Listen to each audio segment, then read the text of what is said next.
Finale 2021 en compagnie de James Morrow et de Lionel Davout, son interprète. Bienvenue à vous. Welcome to Imaginals. Merci.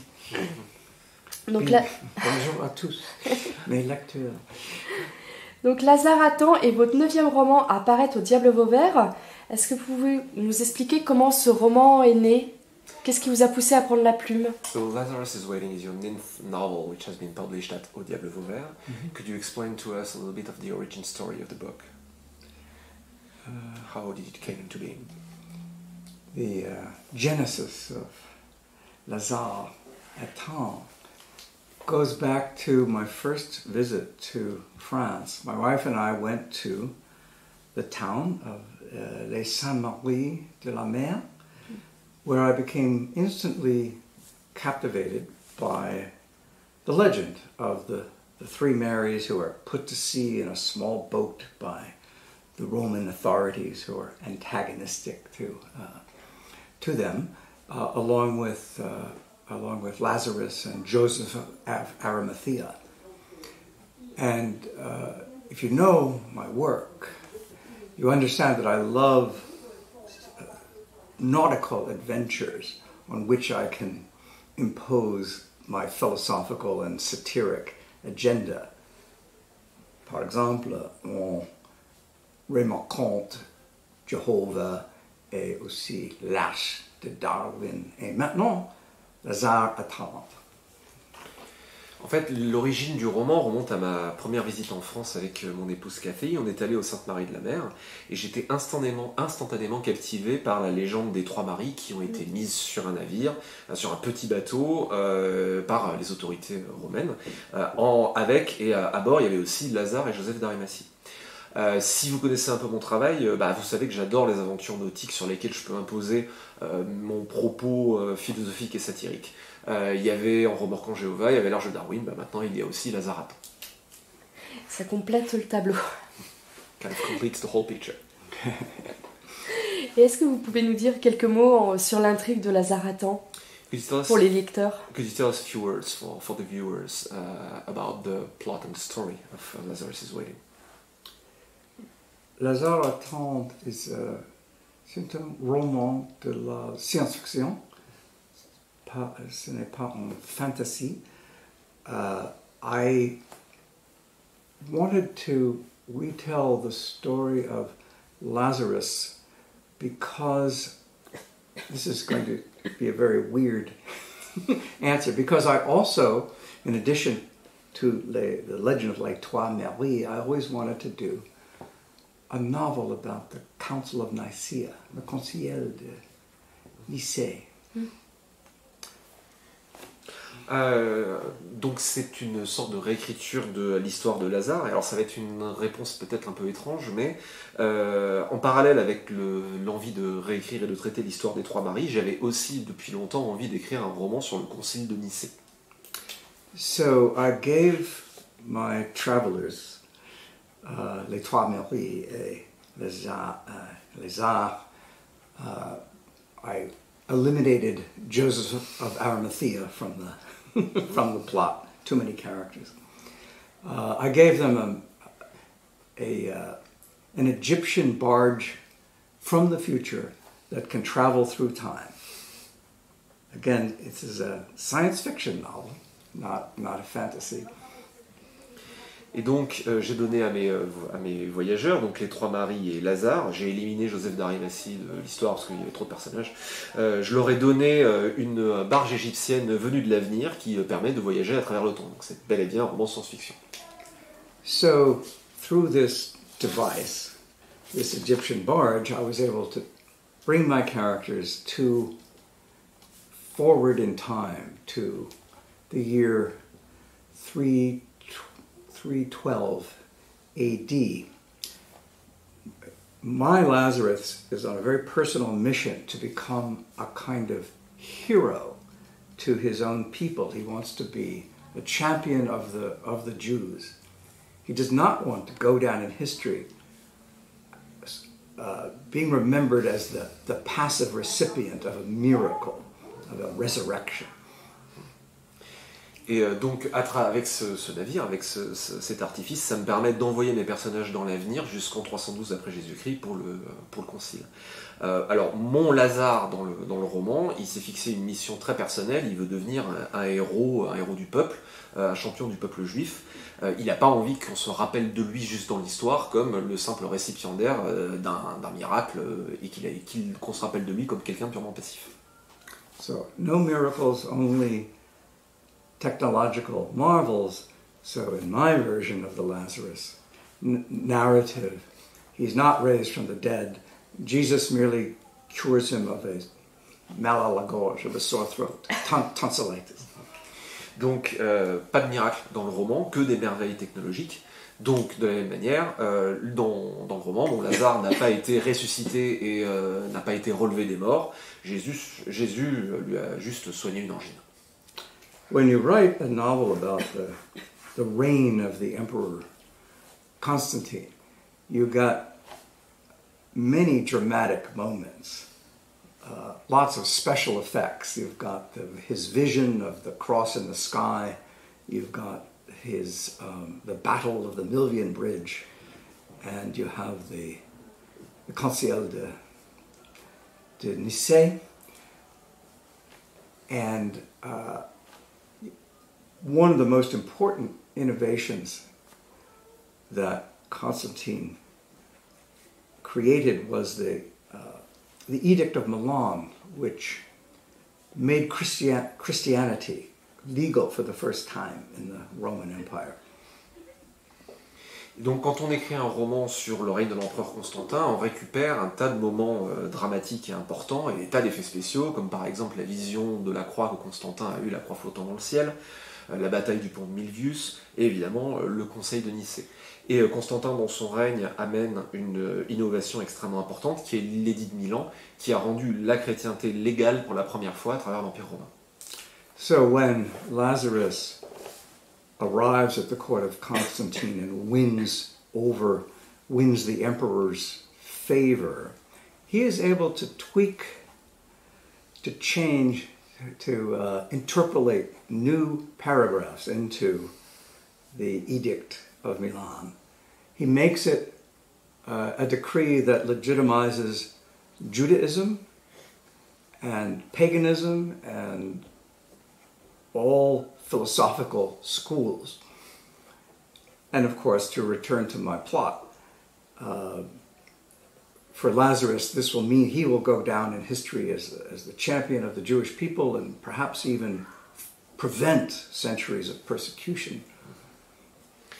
Et donc, au fur et à mesure, quand Lazare gagne la faveur de Constantin, s'insère dans sa cour, il se trouve en mesure d'altérer légèrement, de rajouter des paragraphes dans l'édit de Milan, et le décret devient que, en plus de légaliser la chrétienté, ça lui permet également d'ajouter de légaliser le judaïsme, le paganisme, et absolument toutes les écoles philosophiques.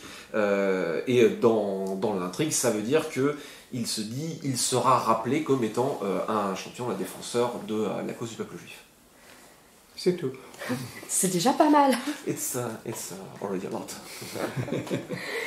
Donc vous revisitez le Nouveau Testament, l'Ancien et le Nouveau Testament avec beaucoup d'humour, tout en y ajoutant donc une touche de SF.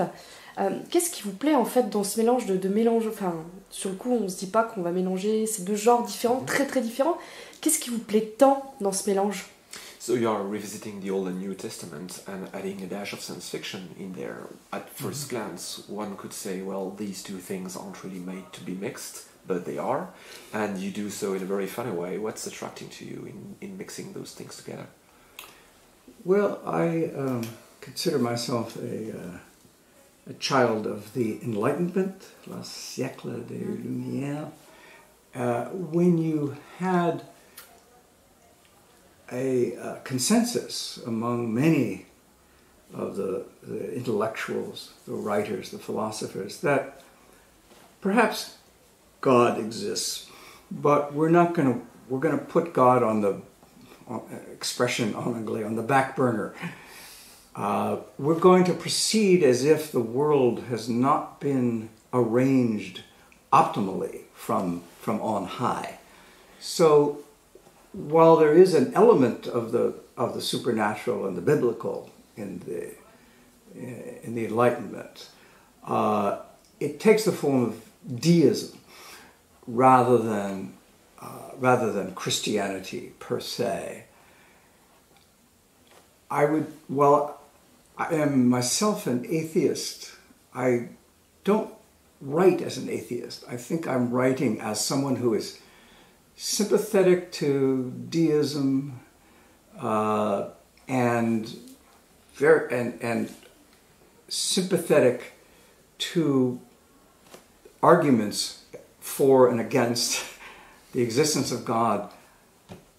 I write as a heretic, not as an atheist.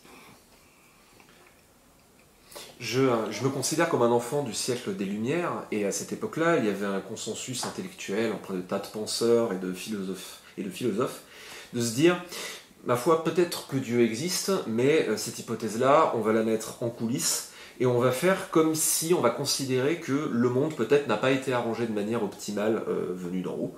Alors il y a dans le siècle des Lumières des éléments surnaturels, bibliques, etc. Mais c'est plutôt une forme de déisme qui prend l'ascendant sur une chrétienté qu'on pourrait qualifier de stricte. Me concernant, je suis athée, mais je n'écris pas comme un athée. J'écris plutôt avec une certaine sympathie pour les hypothèses déistes, une certaine sympathie pour l'argument et la conversation, de chercher des preuves pour ou contre l'existence de Dieu.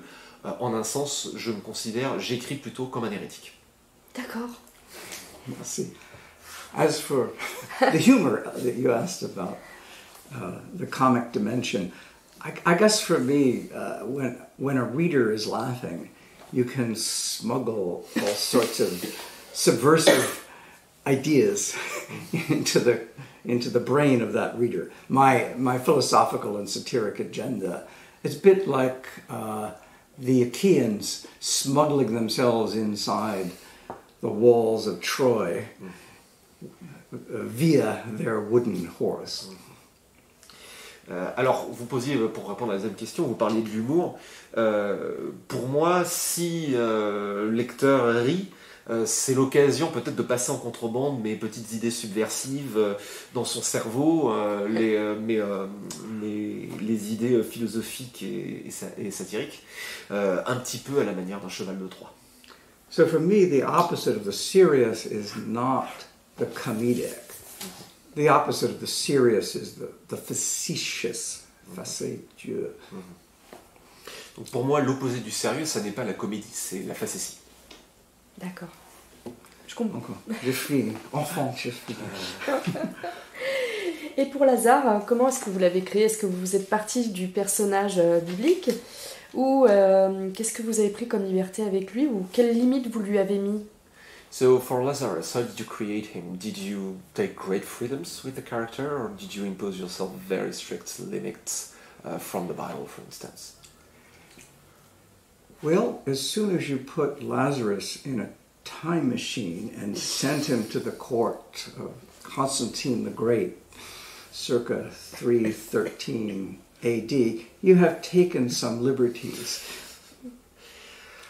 Ma foi, à partir du moment où vous fourrez Lazare dans une machine à voyager dans le temps et que vous l'envoyez à la cour de Constantin le Grand aux alentours de l'an 313, on peut dire que vous avez pris quelques libertés avec le personnage.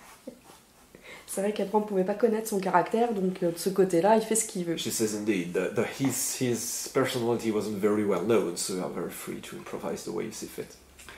But I will say that I put a great deal of research effort into this novel, Les Aratons, so that the events, I took very few liberties with the events in the reign of Constantine. I took some liberties with the original legend of les Trois Maries. Their identities change depending on who's telling the story of these Maries. So my favorite ensemble would be Mary Magdalene. Everybody agrees Mary Magdalene was on this voyage that never happened, almost certainly. And then a character named Mary Salome, who is not the Salome who dances for King Herod.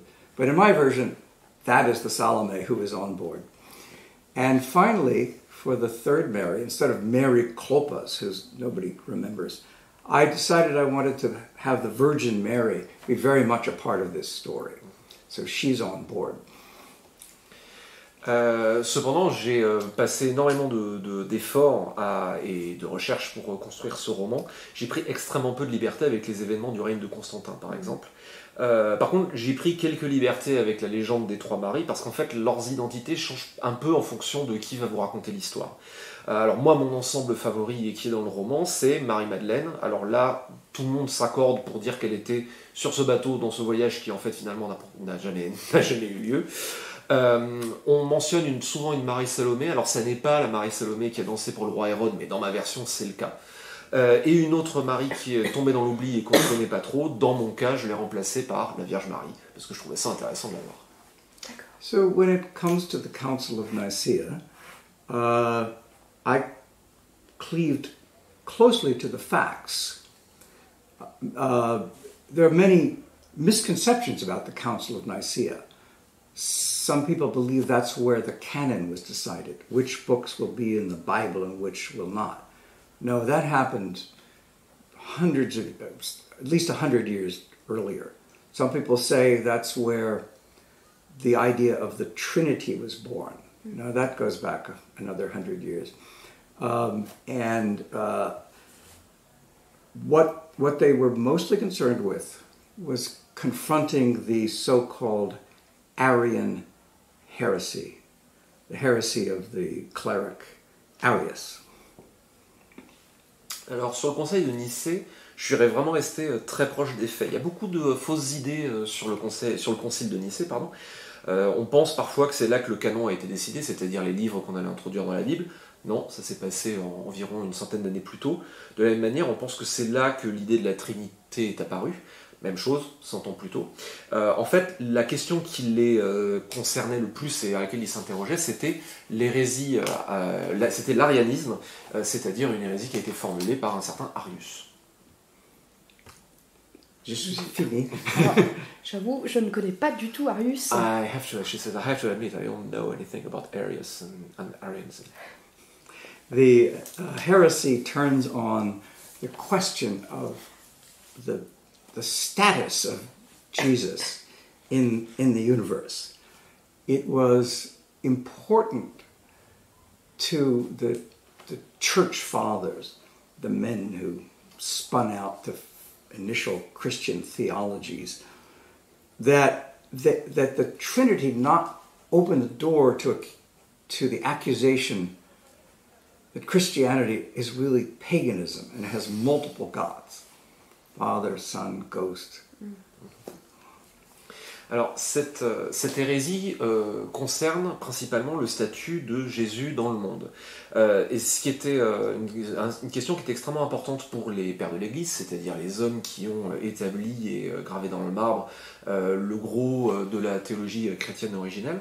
Et en fait, ils étaient embêtés avec l'idée de la Trinité parce qu'en fait, ils ne voulaient pas que cet événement puisse ouvrir la porte ou que ça fasse du christianisme une forme de paganisme, de polythéisme, où il y aurait eu le Père, le Fils et le Saint-Esprit. So, Arius, the cleric Arius, took the position that we now call the Arian heresy, that Jesus was subordinate to God, which does suggest a kind of paganism, multiple gods, and then nobody worried too much about the Holy Ghost at Nicaea. But it was an issue. The other side of the theological argument, sponsored by the cleric deacon named Athanasius. Athanasius said, no, there was an utter and complete identification of Father and Son. They are the same in some obscure way. Would be called the Arian heresy is subordinationism, and the alternative is is the Athanasius notion of a trinity, an inviolable trinity. Alors la position d'Arius, donc, qui a fondé l'hérésie de l'arianisme, c'était l'idée que que Jésus était subordonné à Dieu, ce qui introduit une espèce de paganisme. On ne s'en souciait pas trop du Saint-Esprit au Concile de Nicée. L'autre côté, c'était la théorie d'Athanase, qui disait non, il y a une complète et totale identification entre le Père et le Fils d'une certaine manière un peu obscure qu'on ne comprend pas bien. Donc, selon l'arianisme, Jésus est subordonné à Dieu, et l'autre vision, c'est celle d'Athanase, qui est celle de la Trinité, qui est indivisible. D'accord. Ça me... Je suis plus... ça fixe plus ce que c'était. Yeah, I'm seeing it clear now. Merci. Donc quand même, cette thématique de la religion, c'est quand même un fil conducteur dans tous vos romans. C'est pas la première fois que vous l'abordez. Lazare a-t-il des liens avec la trilogie de Genova et avec vos autres romans, ou est-ce totalement différent pour vous? So the theme of God and religion, it's not the first time you've tackled it in your works, and she was wondering if there were any links or relationships between Lazarus' Waiting and the Godhead trilogy, or is it kind of work that is entirely separate? I would say one needn't have read the Godhead trilogy to appreciate Lazare Attendre, but certainly I am obviously preoccupied with these grand questions, and I for one don't get tired of worrying about the mystery of it all. What are we doing here? We've been thrown into the world, as the philosopher Martin Heidegger argued. And I feel, as long as we're here, let's try to ask very good questions about the mystery of it all. And much of my agenda is to point out the ways in which the concept of God is not a good answer. So for me, God is a placeholder rather than a absolute truth. Alors, je dirais qu'on n'a pas besoin d'avoir lu la trilogie de Jéhovah pour apprécier Lazare Attend. Par contre, certainement, je pense que je suis préoccupé par les grandes questions et je ne me lasse pas de m'interroger sur tout le mystère, les grands mystères de l'existence. Que faisons-nous là, jetés dans le monde, comme le disait le philosophe Martin Heidegger? Eh bien moi je me dis, tant qu'on est là, autant s'efforcer de poser d'excellentes questions sur le mystère de tout ça et sur le mystère de l'existence. Et une grande partie de mon projet tourne autour du fait que le concept de divinité, le concept de Dieu, n'est probablement pas une très bonne réponse à toutes ces questions-là. Au mieux, c'est une sorte de bouche-trou, mais qui est inférieure à la vérité quelle qu'elle soit. I would say God put me here to argue against his existence, or at least to problematize his existence. Je dirais ironiquement que Dieu m'a mis dans le monde pour disputer son existence, ou, dirais de façon moins frontale, pour problématiser la question de son existence. Hey, il vous a donné la réponse? Est-ce que il était... Do you have the answer? Did God give you the answer? If he did, I didn't notice. I never had a revelation. And I guess my agenda that links all of my work would be the idea that we're never outside of the human when we address the alleged supernatural stratum of the universe. It's always, the narrative always ends not with a revelation. There's never an angel writing in a book of gold or a cherub lighting candles in your bedroom. It's always a person looking you in the eye and telling you how the universe works. Si Dieu m'a donné la réponse, je n'ai pas remarqué. Je n'ai jamais eu de révélation, et je dirais que mon projet, c'est de chercher des réponses qui ne sont jamais en dehors de l'humanité. Quand les personnages étudient dans les romans la notion d'une supposée strate surnaturelle au monde, les livres ne se terminent pas par une grande révélation avec peut-être un ange en train d'écrire dans un grand livre ou un chérubin qui allume une bougie dans votre chambre. C'est un personnage humain qui vous regarde dans les yeux et qui vous dit voilà par exemple comment le monde fonctionne. Ce qui est déjà pas mal. It's already big.